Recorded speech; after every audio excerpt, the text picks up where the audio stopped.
Hello friends, welcome to this YouTube video program.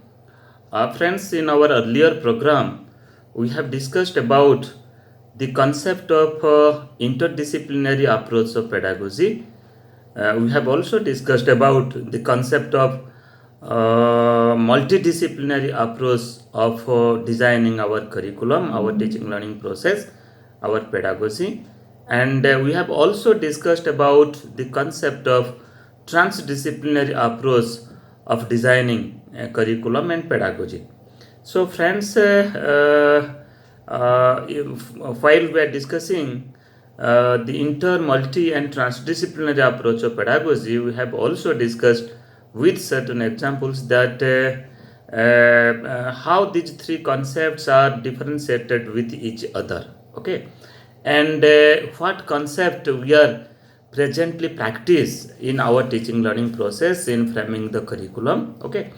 And in this program today we will discuss about framing school subject. Means you see, we have already discussed about the knowledge, the concept of knowledge, the sources of knowledge, categorization of a type of knowledge and the processes of knowledge. And from a knowledge, when a discipline has been emerged, from knowledge when a discipline has been constituted, so what type of knowledge we have categorized, okay, what type of processes of knowledge we have taken or we have categorized for framing a discipline that we have discussed.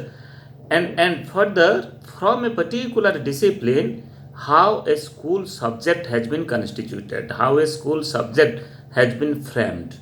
Today we will discuss that concept, that is the framing of a school subject. You see, as a discipline in our university and college system, we have studied a discipline, okay.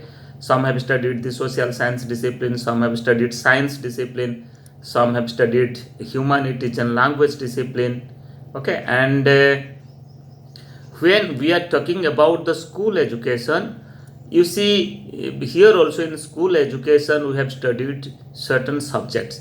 So how a subject has been deduced, how a subject has been taken from a particular discipline, okay. So what is the system, what is the processes that has been adopted to framing a school subject from a particular discipline. In my earlier program, I have explained that there is always a interlinking between knowledge, then discipline, then subject, okay. So you see, by categorizing particular types of knowledge, we frame a discipline, and from a discipline we frame a subject by taking certain content, by taking a certain level or certain types of knowledge for integrating or for designing our curriculum, specially to implement at the school stage. So friends, under this framing of school subject, first we will discuss how a subject has been emerged from a discipline. Then we will also discuss about the issues of curriculum. So what are the different issues that has been underlined with a curriculum, included in a curriculum, that also we'll discuss. Then we'll also discuss that how we design a curriculum, what are the different types of curriculum we use. Then next we will discuss, while organizing subjects in school curriculum, what precautions and what strategies, what processes we should adopt to organize subjects in school curriculum, to organize content in a particular subject in school curriculum. So friend, let us try to start our discussion about framing of school subject. As you see, when we talk about a curriculum, you'll find that the content of a curriculum, that is the small unit, okay. So here you see, I'm saying about the three things, three concepts, three terminologies. One is the content, other is the syllabus, and the third is the curriculum, okay. You see, content is included in syllabus and syllabus is included in curriculum. So content is the smallest unit, then the larger unit in comparison to content is the syllabus, And you can say the largest unit in comparison to content, syllabus and curriculum is the curriculum. Means curriculum includes syllabus and it also include content. We should try to understand. Let in school education, if you are a teacher and if you are not a teacher, no problem. You must have studied your school education. You must have studied the textbooks. So if you analyze the textbook, if you revisit your textbook, you will find that certain contents are given in a particular subject in a textbook. Let in economics, let in you can say in social science and other textbooks, you will find that certain content is given. So content means it is organized, it is arranged in different chapters and different units. Let in a textbook, you will find that till 11 or 12 chapters are there. 11 or 12 units are there. So these units are the content, that is the smallest unit of the curriculum. A teacher, they're supposed to teach that content and cover that content within that academic session. And then when we talk about a syllabus, as already I have said, that content is included in syllabus. So syllabus is the overall content of a subject. When we talk about content, that is a smaller unit, maybe a unit or maybe a chapter in a subject, okay, in a particular subject, let in history, in economics, in other areas of social science or in science and languages. But when we talk about syllabus, that includes all the units, all the chapters. As earlier I was telling, it may be 11 or 12 chapters. When we include all the 11 or 12 chapters that constitute a subject, so that is the subject. Then when we talk about curriculum, you see it includes the syllabus. It includes the syllabus. At the same time, it also added something more. Means when we talk about the syllabus, mostly we talk about the scholastic things, the scholastic abilities, the scholastic activities. And when we talk about the curriculum, it includes scholastic as well as co-scholastic abilities. Okay, it includes different extracurricular activities also. So means what are the different activities with along with the scholastic activities that we do? Means we have a subject, we have certain content, everyday teaching learning process is going on. At the same time, what you are doing, we are also doing certain other activities, certain literary activities, certain cultural activities, certain games and sports activities, certain field trips, certain, we are also doing certain projects, certain club activities. Okay, so when we include all such things with the syllabus, with the content, then we can say this is the overall curriculum. As well as you can also see the you can also say the assessment strategies in scholastic activities and post-scholastic activities. So what assessment strategies will be used for assessing the abilities of the learners, so far as scholastic activities are concerned, and what are the assessment strategies that should be adopted in for assessing the co-scholastic abilities, games and sports, your literary and cultural activities. Okay, you can say the health education, yoga education. So what are the strategies? So everything is included in the curriculum. So friends, when we are talking about the framing of a school subject, so definitely we are concerned about these three things: content, syllabus, as well as curriculum.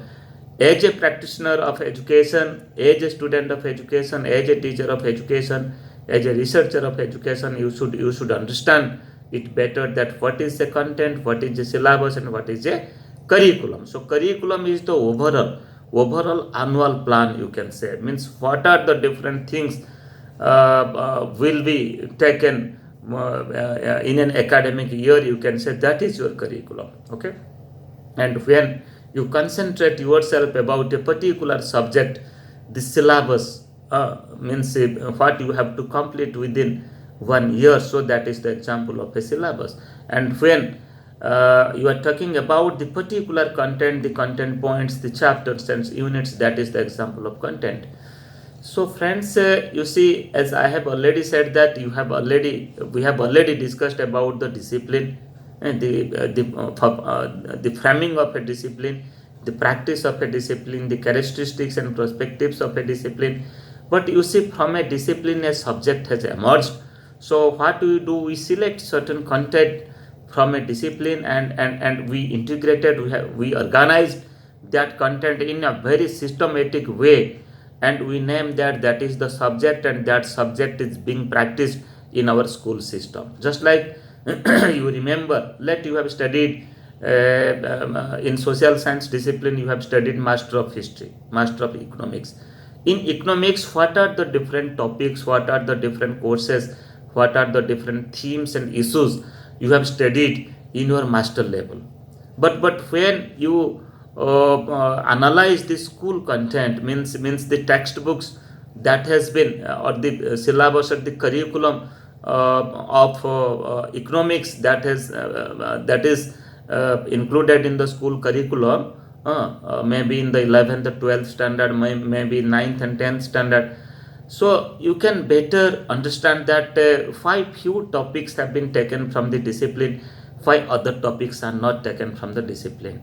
And again, how these topics are organized systematically. Okay, you see, in class 9th a type of topics are given, in class 10th a type of topics are given, then in 11th and 12th the depthness of the topics, you can say the activities of the topics, the design of the content of this topic are different. Okay, so this is, you can say, by selecting certain content which is contextual in nature, which is, you can say, as per the need and interest, as per the level of the students, we have taken certain content and we have organized our school subject, and that subject has been taken from the broad discipline, from a broad discipline.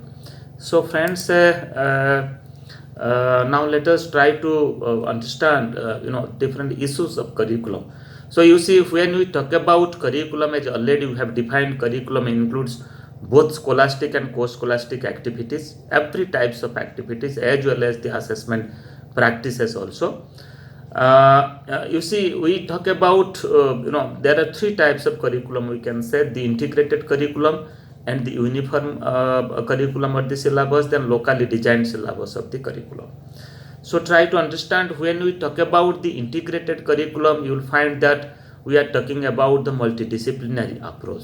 Okay, integrated curriculum means in curriculum you will find that the content, the issues, and you can say the subjects are integrated, means knowledge that has been given in social science, you will find that the knowledge of mathematics, the knowledge of science is also included in social science.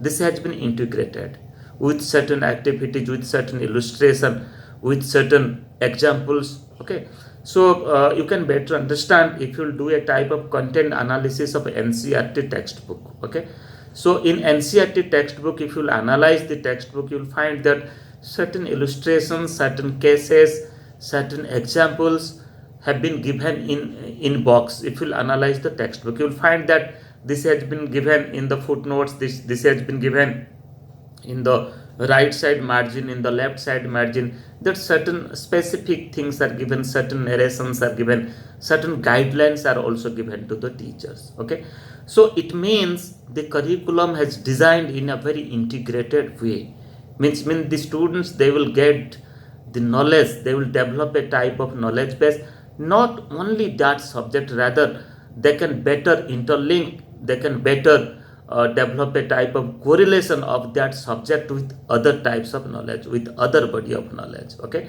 that may be within that discipline or that may be beyond that discipline. So that's why when we are talking about the inclusive and integrated curriculum, means the knowledge are not given in a piecemeal, rather the knowledge are given in an integrated way. Then when we talk about the uniform syllabus, so here we are focusing upon a national syllabus. Okay, a national syllabus, just like you see, we are talking about the NCF 2005, National Curriculum Framework 2005. Okay, so in NCF you will find that the topics and subjects that has been, which has been included in different subjects, maybe history, maybe economics, maybe in different science subjects, maybe Hindi, maybe English, you will find that represent the entire country. Okay, you will find that certain topics that has been taken from different practices, from different cultural and social practices of our country. That may represent certain states also. Means certain topics have been selected from different states, maybe from south states, maybe from the northeast, maybe from the western, maybe from Jammu and Kashmir, from other states also. So when we are developing a uniform syllabus, means that syllabus is for the country. Okay, just like you see CBSE, Central Board of Secondary Education, CBSE follows a type of uniform syllabus. The curriculum and the textbooks that has been developed by NCERT, that is a type of uniform syllabus. Okay, so a similar national syllabus has been developed as per the NCF National Curriculum Framework 2005. The syllabus has been developed, but many a time you will find that you see in our country, as per the constitution, education is in the concurrent list. So this is the subject of state as well as the center. So that's why certain autonomy is given to the state. Okay, they can develop their own curriculum, they can develop their own textbook for their board. So that's why in a state board syllabus you will find that definitely they follow the national curriculum framework 2005 developed by NCERT. At the same time, you will also find they have included certain topics of their state specific, certain important topics that has been practiced in their state. Okay, because this is the you can say beautiful example of a country like India, that we always feel that you can say we realize that our diversity is a strength, our diversity is not as in weaknesses. So that's why the state is given certain autonomy. They can develop their textbook, they can include certain topics of the maybe in social science, maybe in science, maybe in mathematics, maybe in languages from their state. Okay, they can include with the national curriculum, with the uniform curriculum. They can design their own curriculum in the in line with the national curriculum framework 2005. So these are the certain issues, and many a time you see when you will compare the uniform syllabus with the local design syllabus, most of the contents you will find that more or less similar, but many a time you will find that there is a huge difference between the curriculum practices, means an uniform syllabus and locally designed syllabus. So these are the certain issues that issues can be addressed, that issues can, because nothing is static here, nothing is stagnant here. Curriculum is ever evolved, ever dynamic. So there is the chance of modification of the curriculum, changes of the curriculum over the times. So but alignment of a locally designed syllabus with a uniform syllabus should be there. So these are the issues of certain curriculum that we practice in our teaching learning process. The next important thing is organizing subjects in the school curriculum. Friends, you see, when we organize subject in school curriculum, means we have taken certain content and we have included that content and we have named it as a subject, and that subject is being practiced in our school system. You see, synonymously we use the term subject as well as the discipline as synonymously we use, but you will find that discipline is a broader term and subject is a narrow term. Okay, so discipline that has been practiced, you can say maybe a higher level practice, maybe for doing master, for doing you can say research, or for doing graduation, you practice a discipline. And when we talk about the subject, then definitely we focus ourselves in the school system. So when we select certain content from a discipline for designing a history curriculum, history subject curriculum for school education, we take certain content from the history discipline that is being studied or being practiced in the university system, in the college system. So what are the different types of content we should select? So we select certain content as per the need, interest and development of the child, the growth and development of the child. Means what type of content, what should be the difficulty level of the content. let it is for the 9th standard, it is for the 10th standard, it is for the 11th or 12th standard. So what is the level of development, the mental development of the child, the social development of the child, the emotional development of the child, the maturity of the child. So as per we have to design, we have to include the topics in the curriculum. Then when we design the curriculum, you see certain the important life skill areas or life skill education and social skill aspects should also be included in the curriculum, just like the communication and interpersonal skills, decision making and problem solving skills. These are certain life skills. Creative thinking and critical thinking, self awareness and empathy, assertiveness. So such type of things that should be integrated in the school curriculum by different activities, by different you can say illustration, different case studies. Such type of things should be included. So when we design our curriculum, our learners, our students, our children, they should well acquainted with their life skills, okay, because they have to live their life. They should learn certain life skills through the integrated curriculum, through the school curriculum. Then when we design our curriculum, it should be designed with certain pedagogical concern.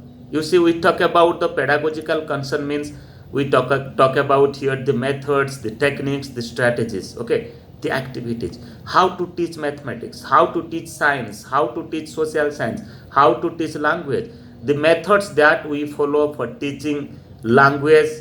uh, you see, we do not follow that method for teaching mathematics, we do not follow that method to teach science. So that's why when we talk about the pedagogical concerns of the topics at a particular stage for organizing our school subject, means we are concerned about how teaching learning process should be designed, how the learners will learn, how the teacher will teach, what technique, what method that's supposed to be used as in different subjects. So that's why when we design the curriculum, we should keep in your mind, we should prepare a guidelines for the teachers, we should prepare a resource book also, we should prepare certain resource material for the teachers, that how these subjects should be implemented in the schools. Then when we design the school curriculum or a particular subject, then varieties of experiences should be included, okay. So you see, the curriculum should not be monotonous. When we design a school curriculum, a varieties of experiences should be given, means students should develop a type of self learning, the students should develop a type of self experience, okay. So we should take the students out of the school campus, and teachers should engage students in different types of activities, different types of, you can say, let problem solving activities, in project activities, in club activities, in inquiry, okay. So such type of learning activities should be practiced in the school, so that it should be a part of the curriculum, and the learners should practice it, learners should engage in it. Then the other important thing is how to address the other areas of knowledge in the curriculum. One is the core areas of the knowledge when we are talking about different subject, and the other areas of knowledge, just like peace education, value education, moral education, health education, games and sports education, yoga education. So how to integrate all such things in the curriculum when we are organizing subject in school curriculum, when we are designing a curriculum. You see, curriculum is not all about concern about the core subject. You see, for living our life, we should prepare the young generation of our country, the learners of our country, the children of our country. They should be well acquainted with the core areas of the knowledge, at the same time the other areas of the knowledge, okay. Just like they should develop the peace education, they should develop the sense of work education, they should develop the sense of health education, how they are engaging themselves for their for a healthy practice, for developing a good health, and how they are engaging themselves in different games and sports for making them fit for the society, how they are engaging themselves for yoga education, for controlling themselves, for bringing emotional maturity, okay. So friends, addressing these you can say other areas of knowledge is also another important concern when we organize subject for the school curriculum. Then after all, I would say that, whatever we are doing, when we are organizing a school subject, when we are designing a subject, so that is for the future life, that is for the preparation of future life of the learners, of the young generation. So that's why we should well acquainted, we should make able to the young generation to get certain knowledge, to get certain skills, to get certain, you can say, body of knowledge that can lead them for their future life. So friends, these are the certain important things as a researcher, as a practitioner of education, as a student of education, as a teacher, one should keep in your mind that how a school subject should be organized, and how a curriculum should be organized. Organization of curriculum is always a complex and is a very important task. So being a teacher, your duty is not only to teach, rather to organize, rather to design a subject, rather to design the curriculum. Friends, in our next program, we will discuss the other areas of understanding disciplines and subjects. Thank you.